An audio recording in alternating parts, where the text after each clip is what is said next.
Okay, so now we're going to get into the heel to toe trace. And I understand that Michael Breed is now an official ambassador. And just for fun, you're going to see Michael Breed's trace here. You can see his pressure goes all to his trail heel, then directly to his lead toe. We'll do that a little slower. I'll try to grab that scrubber. You can see his pressure goes directly to his trail heel. And Michael's a very talented golfer and does a lot of exhibitions under a lot of pressure. This is a power trace. The pressure goes from the trail heel to the lead toe. Question for everybody. If all your pressure is on your lead toe at impact, where's the ball going to go? Right. What do you, and if they hit it straight, what did they do with their hands?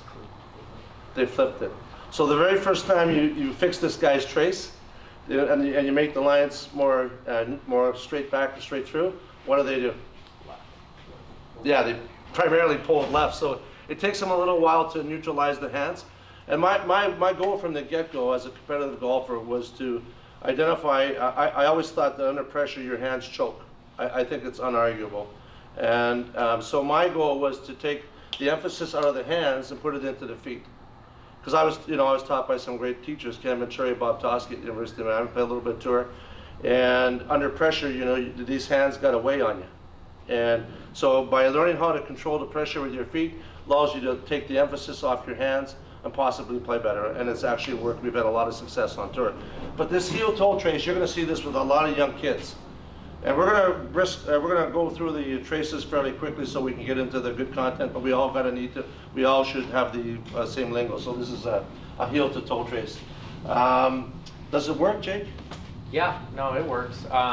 So Damon Green, Zach Johnson's former caddy. I think he's with Snyder Jans now. Great player, played in U.S. Senior Opens. Is a very accomplished player. Played some PGA Tour golf.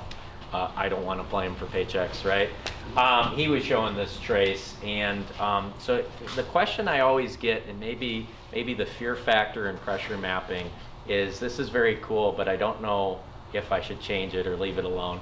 And I know a lot of you work with Doppler radar, some kind of a launch, but even if you don't, I'll tell you, I asked Damon, I go, well, what can I help you with? I mean, is there a certain miss that's kind of gets your goat a little bit? And he goes, yeah, anytime I have the driver, I can't help but look at the left trees. And so that would tell me right there, even without a TrackMan flight scope foresight or anything, that he's a better player with high speed that battles a club path and swing direction that goes too much outward. Now, a lot of you are saying things that are actually very right by saying it. Someone that does that needs to swing less out and more left, and get the handle and get the hand path and everything moving more to the left. Okay, and that's great. And if that works for your client, then you've done your job. But there's a lot of people that they've tried to get the path less out and have been unsuccessful. And honestly, feeling it this way gets the emphasis off the club. So they actually get more into one, feel, 2, into movement, and 3, get their head out of their hands, yeah, so to speak.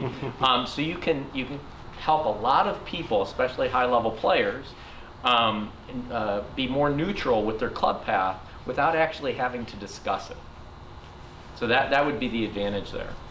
And our goal today is, when we started Boditrak, the only way we could validate our progress was through launch monitors. And it would tell you if the ball had more dispersion or more distance, whatever it is that we were looking for in particular trace pattern. But what we're going to tell you is that the greater distance between the line going back and the line going through, the more dispersion. So it's kind of like an electrical current. When you see the path straight back and straight through, it is an electrical current. The more precise, the less dispersion you'll see.